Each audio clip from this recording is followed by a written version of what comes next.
A 747 flying towards South Africa fills with smoke.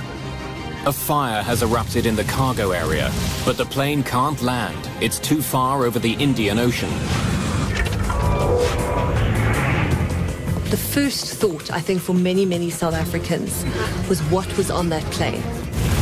The passengers are choking on toxic fumes. Request a full emergency, please. Affirmative, that's Charlie. There's only one way to clear the smoke. The crew must try a rarely used and risky maneuver. Open the doors. Open the doors in flight. Springbok 295, places. It's a race against time as the plane burns up. It must reach land before it crashes into the sea. Springbok 295, places.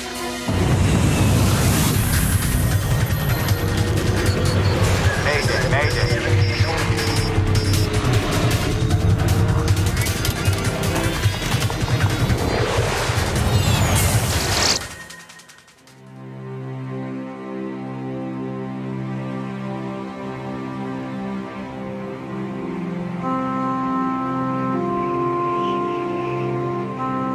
On November the 27th, 1987, a South African Airways 747 flies from Taiwan back home to South Africa.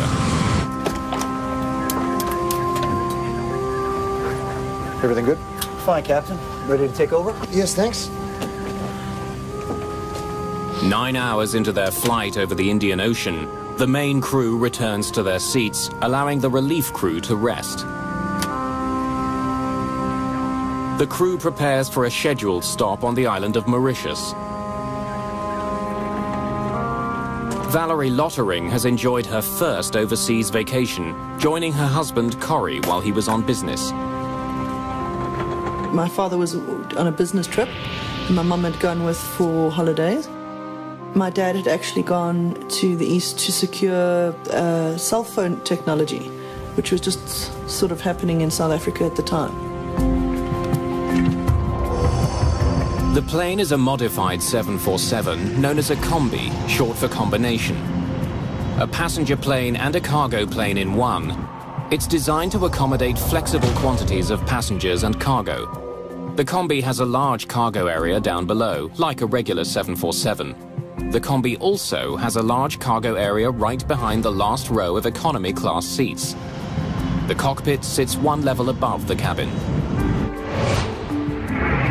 You could load from 6 to 12 pallets on the main deck, adjusting the bulkhead for the number of passengers you wanted to carry. And this turned out to be a very worthwhile and useful tool. Flight 295 is carrying 159 people, as well as 6 large pallets of cargo. Known as the Helderberg, the 747 Combi is a vital member of the South African Airways fleet. It's particularly useful for long-range flying. For South African Airways, during the days of apartheid, a plane like the Combi helped them in that respect, because they had to fly around the bulge of Africa over the Atlantic. To protest South Africa's white racist regime, the vast majority of black African states refused to allow South African airlines to fly over their airspace, causing them to fly longer routes. There were sanctions, heavy sanctions against South Africa on political, economic and cultural fronts. South Africa was not welcome anywhere credible in the world. On Flight 295, less than an hour before its stop in Mauritius, the smoke alarm breaks the calm of the cockpit. It's for the cargo area on the main deck, directly behind the passengers.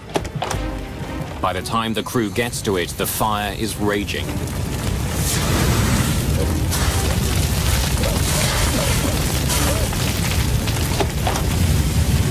It's bad.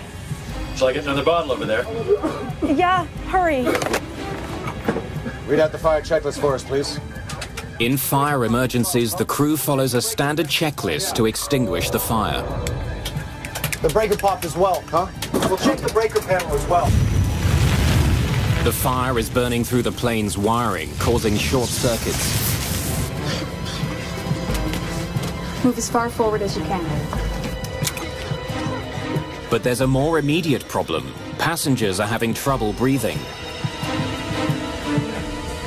Duct isolation valve switches, open. Pack valve switches, all open. Recirculating fan switches, off. The fire checklist instructs the pilot to land at the nearest airport. But the closest one is on the island of Mauritius, still more than 300 kilometers away. There's not a lot Captain Ace can do. He asks a member of his flight crew to help fight the cargo fire.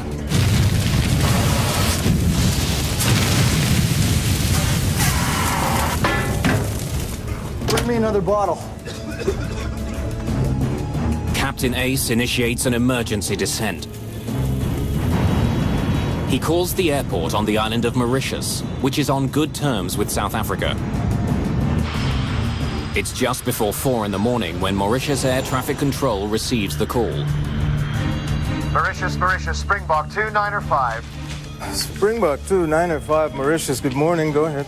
Good morning. We have a smoke problem and we're doing emergency descent to level 140. Confirm you wish to descend to level 140? Yeah, we've already commenced due to a smoke problem in the aeroplane. Do you request a full emergency, please? Affirmative. That's Charlie. Captain Ace sounds calm, but he has to find a way of getting rid of the smoke on his plane. Whatever's burning in the cargo hold is producing thick, noxious smoke which is pouring into the cabin. It could be deadly to the passengers. Your actual position, please. Say again? Actual position. Captain Ace is losing power to many of his instruments. We've lost a lot of electrics. We haven't got anything on the aircraft now. He's not sure where he is. The airport prepares for an emergency landing, while the crew of the Helderberg follows instructions from another checklist to get rid of the smoke. Supplementary vent fan switch, off. Recirculating fan switches, on. Smoke conditions. Hold on, I'll check downstairs.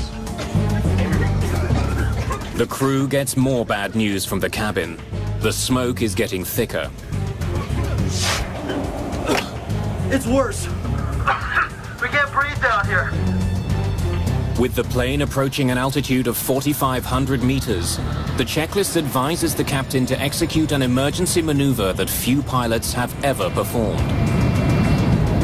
We need to open the doors. Repeat, open the doors. Opening the plane's doors in midair is the only hope for thinning a cloud of smoke that could kill the passengers before the struggling jet can land.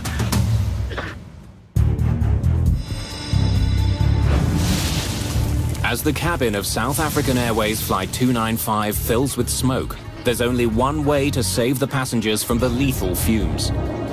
Out of flight level 150 for 140.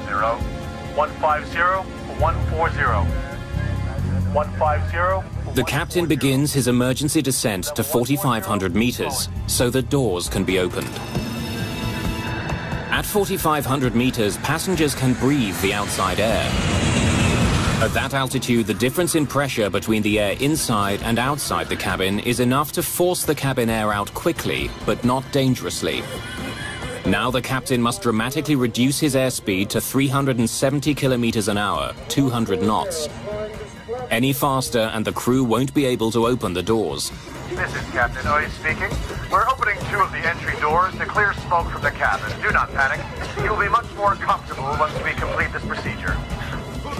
You just crack the door, and this generates a tremendous amount of airflow through the airplane.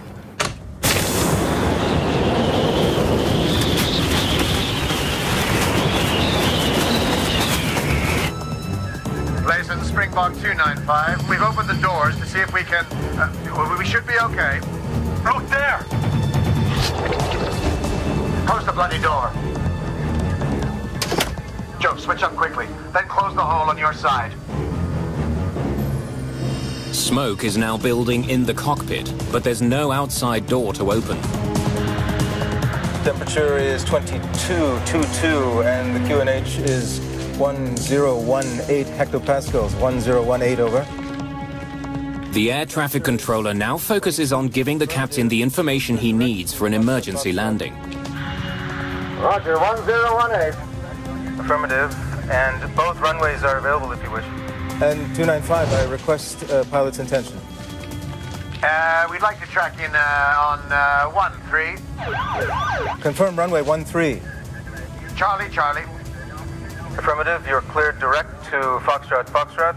You report approaching 50. Okay. Captain Ace has one hope. He must make it to the island of Mauritius, 265 kilometers away. The Helderberg continues on its desperate journey.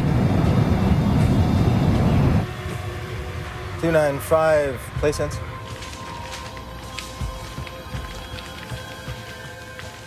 But at 4:08 in the morning, a call by the air traffic controller is not returned. Springbok 295, place sensor. Springbok 295, place sensor. With no response from Flight 295 for 36 minutes, Air Traffic Control Mauritius formally declares an emergency. An alert goes out to search and rescue crews. Several aircraft take off from Mauritius and search the dark waters for the missing plane, but find nothing. At the airport in Johannesburg, South African Airways officially declares Flight 295 delayed. We were supposed to be going away on our annual holiday, so we were all very excited because from picking my parents up from the airport, we were supposed to go off to a 3-week holiday.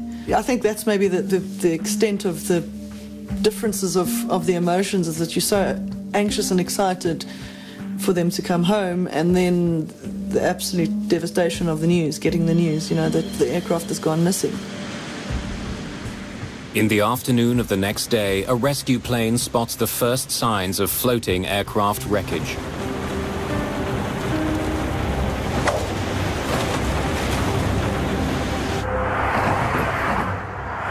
Rennie van Zyl, the head of South Africa's Aviation Safety Board, is assigned to the Helderberg case.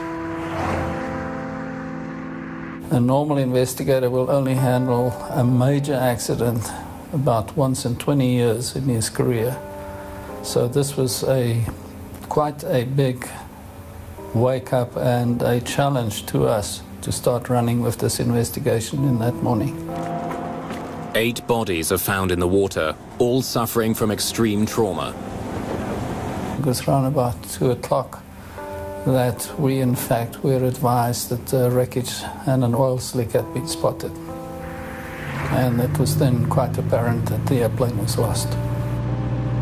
The most astonishing thing is that my parents had actually, the night before they had flown, had sorted out their wills, had sorted out their insurances, had sorted out all of their documentation and paperwork before they flew, which was quite amazing.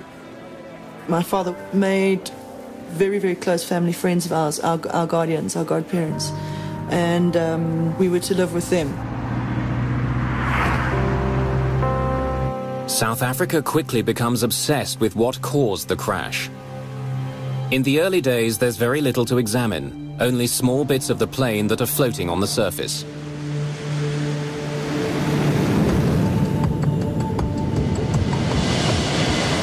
Contained within that debris, Rennie van Zyl's team discovers 3 wristwatches. The watches give them a probable time of impact. These wristwatches were in fact part of the baggage, and when examined we were able to find that the one had stopped and 2 others were still running, and the 2 running ones were the exact Taiwanese time, but the stopped one did give us the minute indication of what we could establish as the impact time of the airplane. The impact time is only 3 minutes after the last communication with the plane. The Helderberg's demise was sudden and dramatic.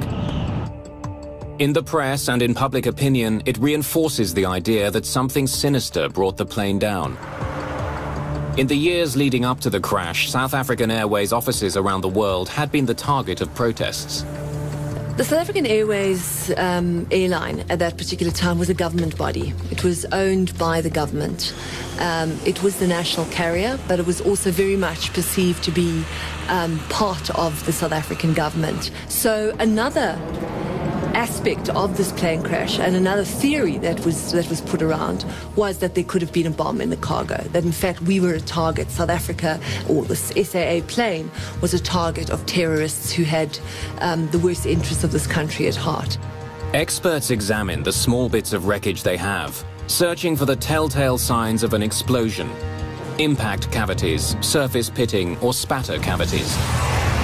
Spatter cavities are caused by the white-hot fragments from a high-explosive device striking and melting the light alloys of the aircraft structure. But experts spot no sign of an explosion. And when air traffic control tapes are studied, Van Zyl hears that the crew appeared to be coping with the emergency. Layson, Springbok 295, we've opened the doors to see if we can... we should be okay. We've had rumors of atomic bombs, for example, in the airplane. That won't cause the airplane to burn. It will take out the airplane. We did not have that same experience here. This airplane flew for 22 minutes. It's out of the ordinary circumstances. This was not an explosion that took out the airplane. With just small pieces of the plane to study, investigators are stumped. They don't know what caused the fire or what role it played in the destruction of the plane.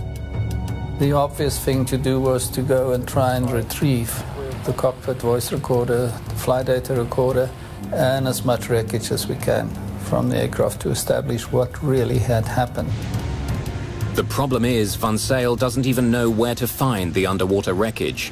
It could be far from the floating debris. No one is sure exactly where the plane crashed. He turns to the United States looking for help. An American salvage company is hired to find the wreckage and black boxes, but time is running out. The boxes have built-in locating devices called pingers, which run on batteries and will eventually run down.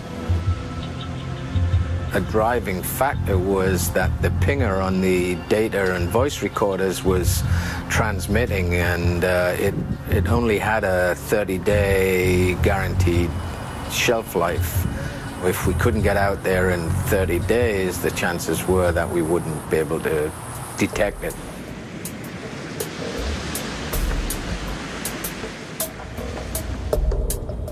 By the time the proper equipment can be assembled in the Indian Ocean, only 7 days remain before the batteries and the pingers will die out. Meanwhile, blood tests are performed on the human remains pulled from the debris field. All show traces of soot in their trachea. It's determined that at least 2 of the passengers died from smoke inhalation. Investigators face a disturbing realization. Even as the crew was struggling to land their plane, some of the passengers were already dead. While searching for the black boxes, investigators continue to examine the floating wreckage. Amongst the hundreds of recovered items, a partly melted graphite tennis racket offers a telltale clue about the fire. Graphite only burns at temperatures greater than 600 degrees Celsius. Investigators now know that the fire on the Helderberg was extremely hot. This discovery may explain why a fully charged extinguisher from the front of the plane is recovered with other floating wreckage. Investigators notice a melted piece of cargo netting on the outside of the extinguisher. They determine that the extinguisher is from the passenger cabin, suggesting that as the fire burned, a crew member grabbed the extinguisher and brought it to the cargo area. A full fire extinguisher in a plane that was brought down by a fire shows that for whatever reason it wasn't discharged because the crew member couldn't access the area because of the heat, or the fact that there was melted metal on the fire extinguisher is further evidence to the intensity of the fire. Before this accident, in the 20-year history of the 747 Combi, no one had ever died from fire or smoke. When we heard about a fire in the Helderberg, this was the first time for a wide-body airplane. It was It was news, and because it was so new, and the thought was that we really couldn't have anything like that. What could have caused such an intense fire on the Helderberg? Was it a wiring problem on the plane, or had the cargo itself somehow started the blaze? Initially, the investigation, of course, focused on what was the cargo. The fire obviously had originated in the Mayday cargo compartment, so the logical thing is to look what did the waybills indicate was carried in the airplane. Investigators learned that there were 6 pallets of cargo on board Flight 295. Using master waybills, Van Zyle's team is able to determine that 47,000 kilograms of baggage and cargo was officially on board. Investigators discover that before takeoff, a Taiwanese customs official performed a random inspection of some of the cargo. He found nothing suspicious.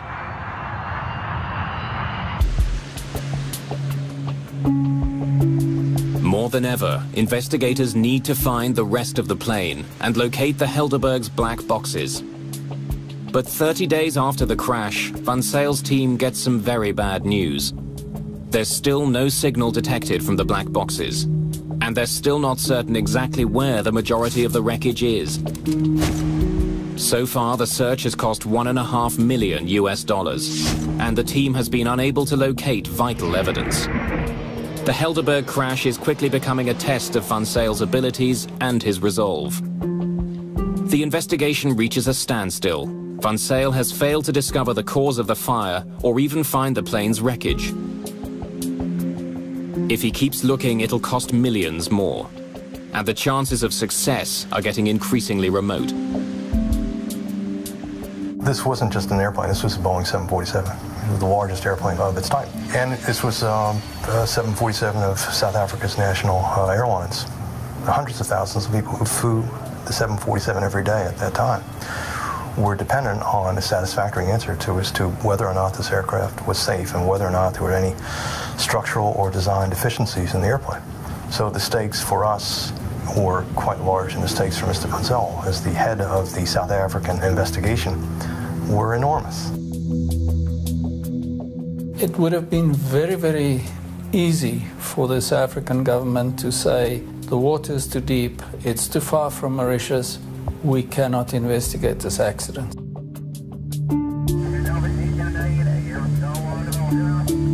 Well beneath the grey waves of the Indian Ocean, the wreckage of the Helderberg remains hidden. Now one man, Rennie Van Zyl, must decide whether to spend the money needed to recover the plane's wreckage. But almost 2 months after the Helderberg slammed into the Indian Ocean, no one even knows the precise location of the main wreckage. Van Zyl decides he must try to recover what he can. Without the wreckage, we'll never know the truth. So they spent on one investigation what we spent in 6 months of conducting all of our investigations in the United States. Before investigators can salvage the Helderberg, they must find it. The wreckage lies somewhere very deep underwater. 61 days after the crash of the Helderberg, Van Zyl received some intriguing news from his team. Sophisticated sonar equipment has detected a large object 4,400 meters underwater on a flat plateau. It could be the Helderberg. And they presented me with a piece of paper with a lot of black dots of various sizes on it, and they said, that's your wreckage. And my question to them was, how do I know it's the wreckage of the 747? Maybe this is a submarine from the Second World War or something. And the response was just, Rennie, it is it, because we tell you it is the wreckage. But no one's ever gone that deep to salvage anything, including the Titanic. Van Zyl has no choice. To find out whether the sonar images are in fact the wreckage, he must launch the most expensive part of the investigation, Operation Resolve. A remote-controlled sub called the Gemini will be sent to the ocean floor to videotape what's there. If it is the Helderberg, the Gemini will search for key items, including the black boxes. The problem is that the mini-sub must be attached to the mothership by a flexible fiber optic cable that's almost 7 kilometers long. No cable that long has ever been built. We needed a 20,000-foot cable. There was no existing cable, so we had to go to a cable manufacturer and get a cable designed and built. But before the fiber optic cable is assembled, Van Zyl launches a separate investigation into the firefighting capabilities of the Helderberg. He would discover that the very design of the combi may have doomed the flight.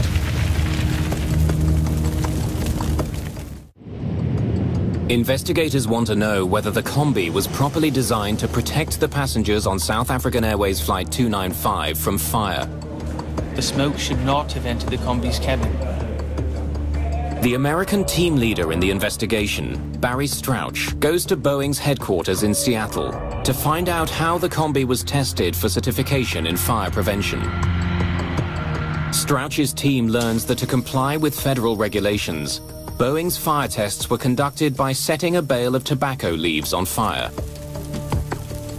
When a technician enters the cargo area to fight the demonstration fire, no smoke enters the passenger cabin. The smoke remains localized. The fire is quickly extinguished. Well, that was in the test conditions that Boeing used to get the airplane approved. But in the reality, as we saw in this accident, it didn't work that way because you didn't have a nice clean fire with fans blowing the smoke towards the ceiling. You had pallets, you had a fire that would have grown considerably before the smoke was generated, and you had plastic sheeting that would provide fuel to the fire, in addition to all the cardboard and packing materials within the pallets themselves. The combi is designed to prevent smoke from entering the passenger cabin. The air there is kept at a slightly higher pressure than in the cargo area. When the door between the two is opened, the air should flow into the cargo area, keeping the passengers safe.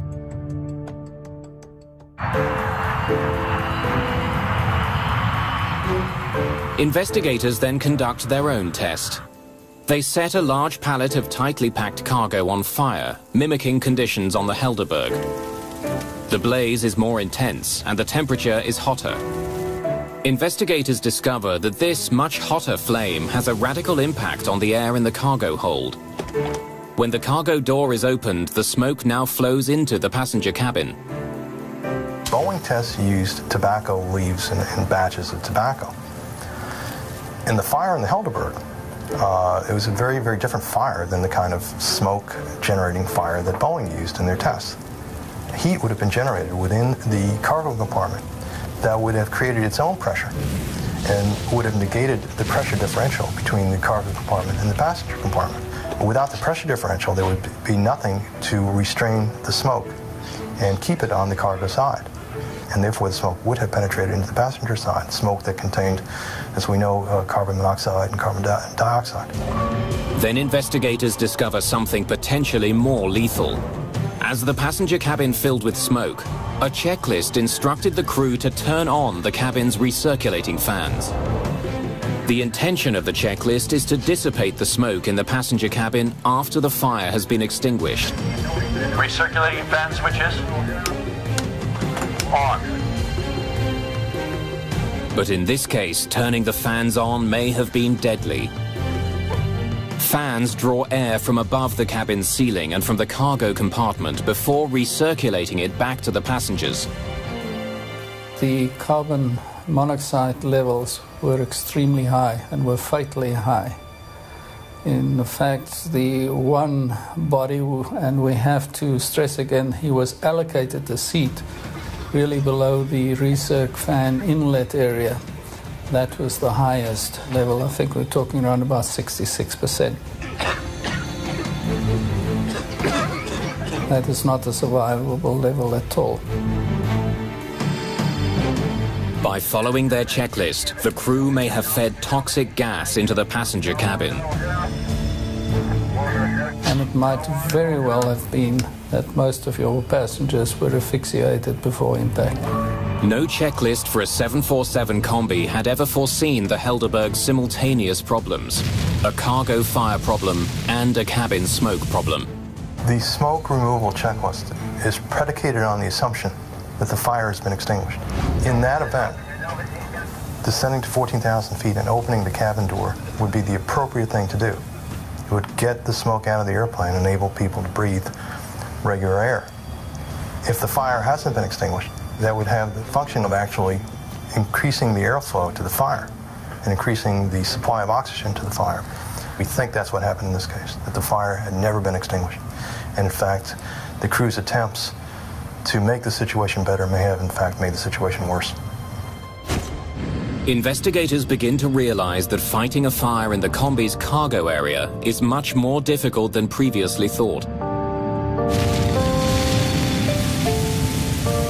If there was a fire in one of these pallets, it was quite likely that by the time the crew was alerted to the fire, it would be too late. Then the cabin instantly filled up with smoke. But Van Zyl still doesn't know what caused such a fierce fire. How had the blaze started? And how had it brought the plane down? The answers are still deep under the ocean. It takes months to build the fiber optic cable that's long enough for the Gemini to reach the bottom of the sea and to modify the submarine for this mission. We had to take the ROV, existing ROV that we had, which was designed for 6,000 feet, and we had to modify it so it would go to 20,000 feet. Roy Truman's team had to give the sub thicker walls to withstand the enormous pressure it would encounter and modify its cameras for the extreme depth. On September the 23rd, 1988, the Gemini begins its record-breaking journey. We were hesitant to say that everything would work because we didn't even have time to do sea trials on this, all of this new equipment. The cable allows technicians at the surface to manipulate the Gemini at 4,400 meters. It also carries video signals from that remarkable depth. It's the first time that video images have been recorded from this deep in the Indian Ocean. Marine biologists are fascinated by the discovery of unique new species. Some of the stuff that we saw on the seabed was pretty mind-blowing. Then, 1 year to the day after it disappeared, the Helderberg is found. From a depth of 4,400 meters, the submarine sends back images that could only be the wreckage of South African Airways Flight 295. There would be lots of luggage just strewn all over the seabed. Massive structures, the wings, tail, huge parts of the cabin split open, and you could see all of the ribs and the wiring, the hydraulic piping. I mean, it was incredible just to see everything that went into a machine spread over an area of about 5-6 square miles. It was incredible. Van Zyl's expensive gamble is beginning to pay off. Descending to the Helderberg's wreckage is a triumph for him and his team. But just finding the debris isn't nearly enough. A year after the accident, Van Zyl is still hoping for the improbable, the recovery of the cockpit voice recorder. One of the major aspects we aimed at in Operational Resolve was the recovery of the CVR. We really wanted to know whether the cabin crew reported to the captain that there was an explosion or what was happening at the back.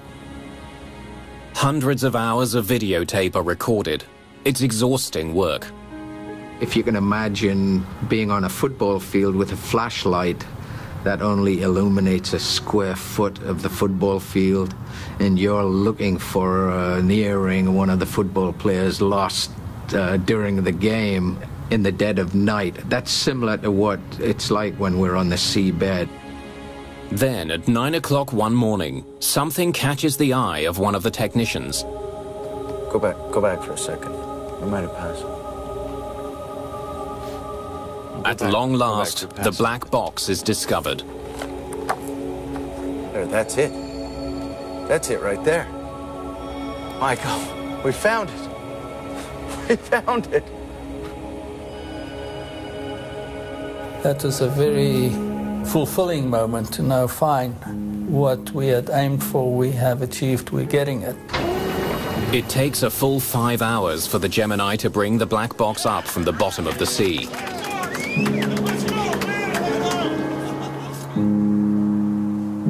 The South African media turns the discovery into front-page news. It's now 1989, and the apartheid government is still running the country with an iron fist. Van Zyl makes an unusual decision. He takes the sealed black box to Washington and opens it there. Because otherwise I would have been accused of having covered up something or left something out or whatever. And we, the FA and the NTSB guys, all listened to this tape at the same time for the first time. Tension in the room is high. The cockpit voice recorder should be a tape of the last 30 minutes of the flight, as the crew fought the fire. But the tape turns out to be a major frustration. After a year on the bottom of the ocean, it's difficult to understand anything.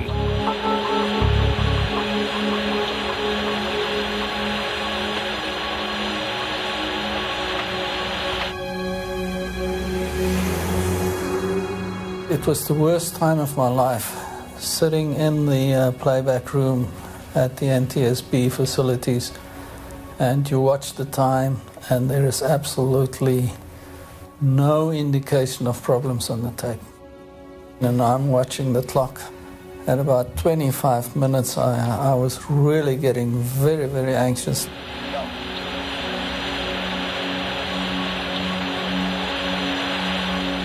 For 28 minutes, the tape reveals nothing unusual. Then everything changes. The next minute, of course, the alarm bell goes on the CVR, and we had about a minute's worth of relevant recording on the tape before the tape stopped. Normally, the black box records the final moments of a flight, but not this time. Instead, investigators are able to listen to the start of the accident before the recording mysteriously stops. It's not what Van Zyl was hoping for, but it gives him crucial new insight into the fire. Read out the fire checklist for us, please. 14 seconds after the fire alarm goes off, the plane's circuit breakers start to pop. The breaker popped as well, huh? We'll check the breaker panel as well. Yeah. Investigators estimate that up to 80 circuits were disabled. The wires to the cockpit voice recorder are destroyed only 81 seconds after the fire alarm first goes off. Van Zyl has not received the key evidence that he hoped for, but the fire is revealed as more violent than previously thought. The recording leaves many questions unanswered. But it does help Van Zyl to arrive at a personal opinion as to why the plane may have crashed. A lot of things were happening in the cockpit, and we believe that he probably was faced to up to 80 circuit breakers popping in the cockpit at the time. May have made controlling of the aircraft extremely difficult. And the possibility then even of the airplane just gradually descending into the sea. Whether it was a controllable flight, I have my doubts. I put myself in the cockpit on this thing, and I said, I would have been terrified. Having this, and just figuring out what do we do. Did they do the checklist correctly? We'll never know. But investigators still don't know what triggered the Helderberg fire. The mystery can now only be solved by salvaging parts from the crashed plane. We realized that what we had to do was just to continue recover as much wreckage as we could from the ocean floor. Van Zyl's focus is on certain key pieces of the combi's cargo area. They're brought to a hangar and reassembled like a giant jigsaw puzzle. His plan is to reconstruct the section of the cargo area where the fire most likely started. Van Zyl discovers that the cargo area floor is untouched by fire. So we know that the fire never burned lower than 1 meter of the cargo floor. But the walls and ceiling at the front of the cargo area reveal severe fire damage. Van Zyl makes a dramatic discovery. The seat of the fire was on the front right pallet of the cargo. So we were looking at a very localized fire on one pallet. The front right pallet was mostly filled with computers, protected by polystyrene packaging. Investigators suspect that a fire within the pallet came in contact with the polystyrene packing material, producing gases which accumulated near the ceiling. When the gases became hot enough, they ignited into a flash fire that spread throughout the cargo hold. Once smoke penetrated the polyethylene sheets, that fire would have been very, very hot. But even if the packing material had helped spread the blaze, Van Zyl still didn't know why it started. After millions of dollars and more than a year and a half of work, he has to end his investigation. I would have felt a lot better if we had been in a better position to give more factual information to the board to consider. But that was not to be. And we were not going to fabricate. But interest in the wreck of the Helderberg doesn't die. Dark rumors circulate about a possible cause of the fire. It's against this backdrop of a very repressive apartheid government. At that particular time, the first thought, I think, for many, many South Africans was what was on that plane. Was there something in that cargo hold that could have caused that terrible fire? Because planes don't just burst into flames mid-air and crash. Then a South African government chemist makes a startling discovery, which leads to a controversial new theory. A microscopic iron particle on the nylon netting next to the pallet has a unique profile. The airflow patterns on the iron suggest that it traveled at a very high velocity while in a molten state. The discovery could mean that the fire on the Helderberg was not a flash fire triggered by packing materials. This was a different kind of fire. This was a fire that had its own oxygen. If you can imagine something like a sparkler, which has fuel and its own oxygen, it was some kind of material similar to a sparkler that we feel was the cause of the fire. A British fire and explosion analyst examines the exterior skin of the plane above the pallet and comes up with another piece of evidence to support the new theory. The skin on the outside of the plane reached temperatures as high as 300 degrees centigrade. You must remember that it's very difficult to burn through an airplane skin in flight because the tremendous amount of cooling from the airflow on the outside of the skin. Dr. David Klatzo is one of numerous experts who question what caused the fire. It would have involved substances which normally would not have been carried aboard an aircraft, particularly a passenger aircraft. In other words, it could not have been a normal packing material, wood, cardboard, plastic fire. You don't carry the things of that nature which carry their own oxygen, which can produce an accelerated fire, for a number of reasons, one of which they are generally unstable. The second reason is that normal fire extinguishing methods will not put them out. What could start such a fire? The only dangerous goods listed on the cargo manifest are computer batteries. Some believe the Helderberg must have been carrying cargo that wasn't listed. At the time, South Africa was under an international arms embargo. The country was also fighting a war with Angola. South Africa didn't have capacity to do everything itself, and there were times when it had to buy from other countries. SAA was seen as a surrogate cargo carrier, that they could somehow, through its commercial airline use, also bring in substances for the South African government, undercover, under protection, no questions asked. It was not that easy for them to fly a quasi-military airline into different countries and pick up military contraband, which, you must remember, we were laboring under an arms embargo at the time. The media fuels the flames of suspicion that the government was using passenger jets to secretly import weapons. Armscor is the corporation responsible for supplying the South African forces with munitions.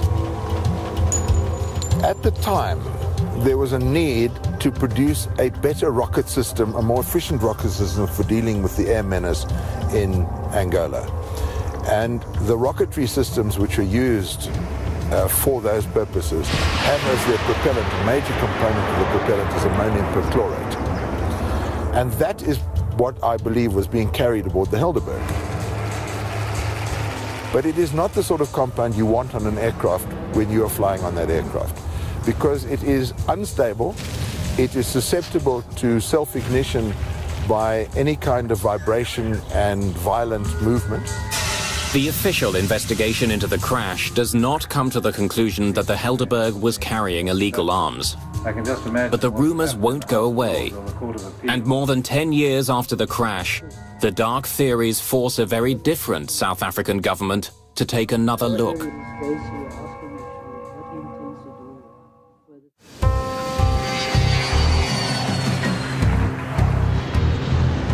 The Helderberg accident revealed that the 747 Combi was vulnerable in the event of an onboard fire. South African Airways immediately stops using the 747 Combi. American officials take notice. And the FAA went through and developed some new regulations, but for the weight and everything that was going to have to be added in there did not make it an economically feasible. And so essentially after the Helderberg accident, 747 Combis were not used anymore.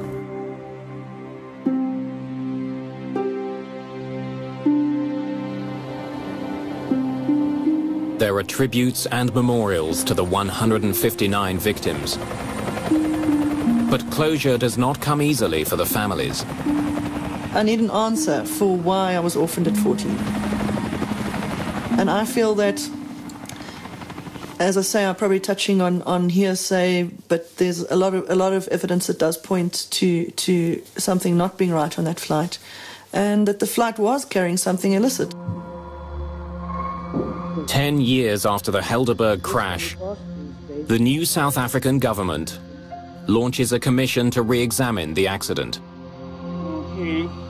The Truth Commission was tasked with basically uncovering the truth about apartheid atrocities, and one of the areas it was tasked to look at was the role of the SAA in sanctions busting during the 80s, and whether or not the Helderberg was a freak accident or not. In 1998, the Truth and Reconciliation Commission makes a controversial conclusion. Namely, that nothing that was listed in the cargo manifest could have caused the fire. And the Truth Commission recommended that there was something untoward about what had happened to the Helderberg. The Truth and Reconciliation Commission exposed the improbabilities of the government version as to what had happened. If nothing in the cargo inventory caused the fire, what did? And how did it get on board? The reality, unfortunately, is unless somebody today comes up and says, yes, I did this, or yes, we were responsible for this, and you can prove them not to be involved in a hoax, that will be possibly the only time in which we will really know what had happened and caused and was the source of ignition of the fire. In its final report, the Commission suggests that the Attorney General's office continue to investigate the accident. But surprisingly, that has never happened. The ANC-led government hasn't pursued that. And of course, we have to ask ourselves why.